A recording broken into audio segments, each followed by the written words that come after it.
자, 다음 주제로 좀 가보겠는데요. 이성윤 서울중앙지검장 기사로 참 많이 다뤄지는 인물인데요. 어제 관련된 내용이 하나 더 나왔습니다. 좀 보겠습니다. 검찰 수사심의위원회 수사 외압 의혹 받고 있는 이성윤 기소해야 한다라고 얘기를 합니다. 의무사항은 아니고 권고예요, 권고. 권고지만 굉장히 좀 비중 있는 권고로 느껴지죠. 심의위원 13명 중 8명이 기소해야 한다는 의견을 냈습니다. 그러니까 다수가 이렇게 결정을 한 거죠. 검찰 오늘 불구속 기소 예정이다. 이렇게 되어 있습니다. 그럼요, 먼저 어제 이와 관련해서 수사심의위원회의 어떤 설명이 좀 있었거든요. 그 모습부터 확인해 보겠습니다.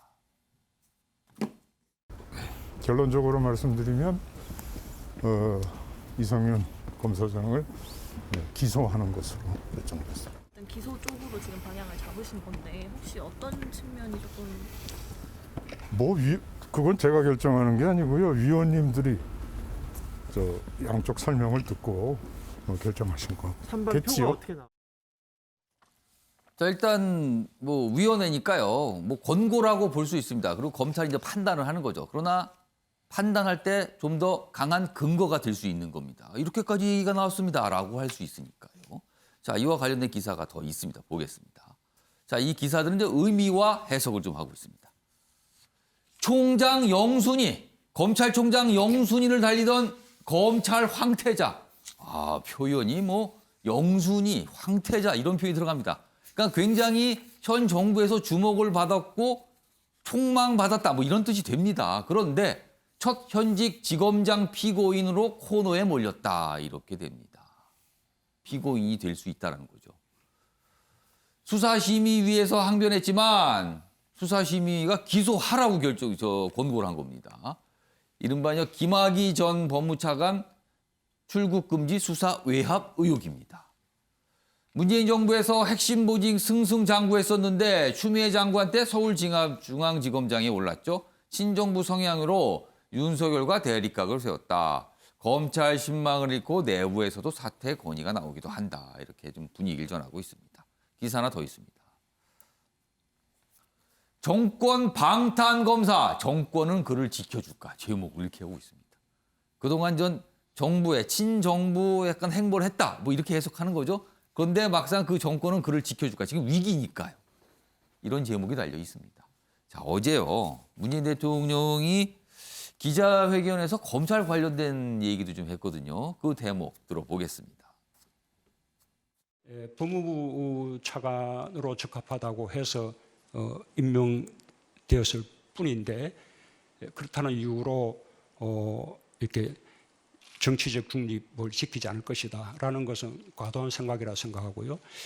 누가 가장 이렇게 일을 잘할 수 있냐라는 관점에서 발탁한 것이지 인간적인 친소관계라든지 정치적 성향이라든지 이런 것은 전혀 가리지 않습니다. 아까 정치적 사건들에 대해서 검찰이 정치적 중립을 지키면서 엄정하게 수사를 잘 할 것이라고 믿습니다. 원전 수사 등 여러 가지 수사를 보더라도 이제 검찰은 별로 청와대 권력을 겁내지 않는 것 같습니다.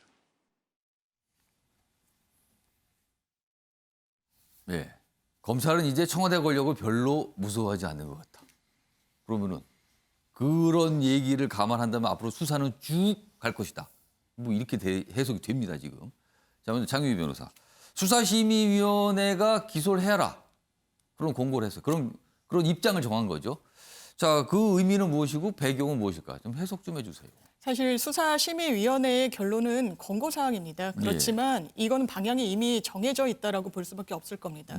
검찰은 이 의견을 참고로 이제 삼는 거지만 본인들이 기소 의견을 굽히지를 않았었고요. 지금 이제 오늘 조간들이 이 수사심의위원회 자체를 이성윤 지검장이 요청했기 때문에 이거 완전히 자충수를 놓은 거 아니냐 이렇게 분석하고 있는데 아마 이성윤 지검장으로서는 수사심의위원회에 요청을 하지 않았을 수 없었을 겁니다. 검찰은 이미 방향이 정해져 있고 본인은 뭔가 항변할 어떤 그 모멘텀, 계기를 갖고자 했을 겁니다. 그러나 아마 이 결론은 예상을 본인도 하지 않았을까라는 생각이 듭니다. 왜냐하면 이제 수사심의위원회 자체는 이 피해자가 직접 출석할 필요가 없는데 본인이 이제 현직 중앙지검장 신분임에도 불구하고 직접 가서 구두 변론을 했습니다. 그만큼 뭔가 본인에게 굉장히 불리하게 이제 예. 진행되고 있다라는 사실을 이제 인지를 한 걸로 보이고요. 그렇다면 앞으로 남은 수순은 당연히 기소일 수밖에 없을 겁니다. 다만 오늘 이제 일부 언론에서 이 정권이 이성윤 지검장을 지켜줄 것인가라고 물었는데 예. 저는 오히려 되묻고 싶습니다. 검찰이 이성윤 지검장이 아니었으면 이 수사를 과연 했을 것인가? 아. 이성윤 지검장 같은 경우는 이 검찰 개혁에 이 정권과 같이 발을 맞춘 측면 그리고 물론 검찰 내부에서도 의견이 분분하겠지만 이 여권을 겨냥한 각종 수사에 다소 이제 제동을 걸었다는 그런 부분들 그렇다면 검찰이 아무리 내부자이더라도 예. 본인의 조직 논리에 반한다고 판단 들면 이걸 수사하는구나. 지금 수사의 대상이 무엇입니까? 김학의 전 차관을 불법 출국금지 시켰다고 예. 하는 겁니다. 그리고 그 연장선상에서 수사 외압을 행사했다라는 건데 그렇다면 검찰은 과거에 본인들이 출국금지 기타 등등의 수사 관행에 있어서 예. 어떤 태도를 취했는지 반문해 보면 이걸 과연 떳떳하게 답변을 내놓을 수 있는지 상당히 의문이고 예. 이 수사 자체도 물론 이제 기소된 이후에 법원의 판단을 받아봐야 되겠지만 예. 분명히 정치적인 의도가 개입했다는 것을 검찰도 부인하지 못할 거라고 생각합니다. 자, 이대 교수님, 장윤희 변호사는 이성윤 지검장이기 때문에 검찰이 이렇게까지 수사를 하고 기소를 하려는 거다. 이렇게 해석을 하셨어요. 어떻게 보셨습니까? 그래서 저는 뭐 이성윤 지검장이 워낙 뭐 친정부적인 예. 검찰에서의 역할을 했기 때문에 저는 뭐 그런 지적이 있을 수 있다고 봅니다만 저는 그 오히려 이야기하고 싶은 거는 뭐냐면 지금 이 건이 뭡니까? 결국 이제 그 검찰의 수사를 막기 위해서 압력을 행사했다는 거 아닙니까? 예. 그렇기 때문에 지금 그 문재인 정부가 그 검찰 개혁을 이야기할 때 사실 많은 사람들이 이 부분에 대해서 이거 뭐 정권을 향해서 그 검찰이 수사하는 걸 막기 위해서 이렇게 검찰 개혁이라는 명분을 갖다 들이대는 거 아니냐, 공수처도 마찬가지 아니냐 이런 의견을 많이 이야기를 했지 않습니까? 그렇지만 그나마도 좀 중도적인 성향의 그 시민들은 그래도 검찰 개혁이 필요하다 일부는 왜냐하면 그동안 소위 얘기해서 검찰 권력이 뭐 마음대로 아닙니까? 본인들이 수사를 하고 싶으면 수사하고 말고 싶으면 말고 기소를 하고 싶으면 기소하고 예. 아니기도 하고 즉 권력을 가지고 이 부분에 대해서 자기 자신들을 보호하는 보호막으로도 썼고 이렇기 때문에 이런 문제는 고쳐야 된다. 그다음에 별건 수사 즉 A라는 사건을 갖고 수사하다가 그 답이 안 나오니까 그 수사한 자료를 가지고 B라는 거로 해서 어떻게든 그 사람을 옥죄이는 그런 수사들, 그다음 인권을 침해하는 문제들 이런 것들에 대해서는 바뀌어야 된다는 동의를 했던 거예요 국민들이. 그런데 이 방향이 오히려 권력을 보호하는 방향으로 자꾸 검찰 개혁이 나가서 문제 제기를 한 거 아닙니까? 그러면 이 건은 뭐냐면 이 건은 이성윤 지검장에 대한 이 건은 바로 문재인 정부가 검찰 개혁을 필요하다고 이야기했던 첫 번째 그리고 국민이 일부 동의했던 그런 것. 즉 검찰이 스스로 지위를 이용해서 기소 여부나 수사 여부를 강압해서 예. 외압을 행사해서 없었던 것으로 만들거나 또 없었던 걸 있게 만들거나 이런 문제들이거든요. 그래서 이런 부분에 대해서는 정말 그 강하게 전 조사할 거 조사하고 법의 예. 심판을 받아야 된다 이렇게 생각합니다.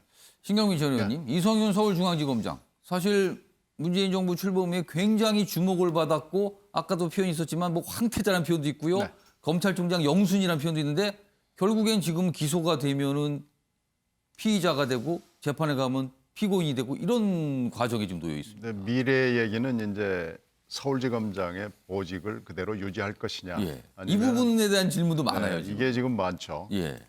만약에 이런 사건이 지금 이 기소건이 없었다 그러면은 총장이 됐을 수도 있고 아니면 다음에 지금 총장이 결정되고 난 뒤에 지금 현재 후보자 상태니까요. 예. 김호수 총장이 결정된다면 보직 변경을 더 올라가는 그럴 수 상향식 있죠. 보직 변경이 지금 가능한 예. 두 개의 찬스가 이 사건으로 지금 브레이크가 걸린 셈이고요.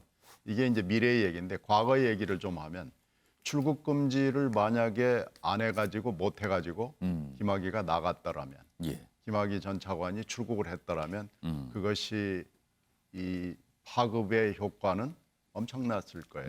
그렇게 따지면은 출국 금지를 왜 그렇게 무리하게 했느냐라는 것은 이제 답변이 되는데 예. 그때 분명히 합법적으로 할 수 있는 방법이 있었는데도 불법적인 방법을 동원해서 오늘날 기소까지 지금 이르게 된 거 아니겠습니까? 예.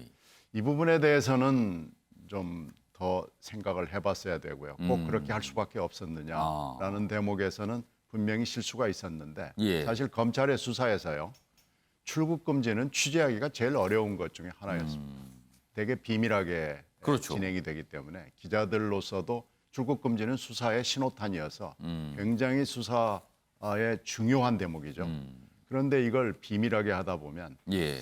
이런 관행이 사실 이번이 처음이 아니었던 게 아닌가라는 의심이 가고요.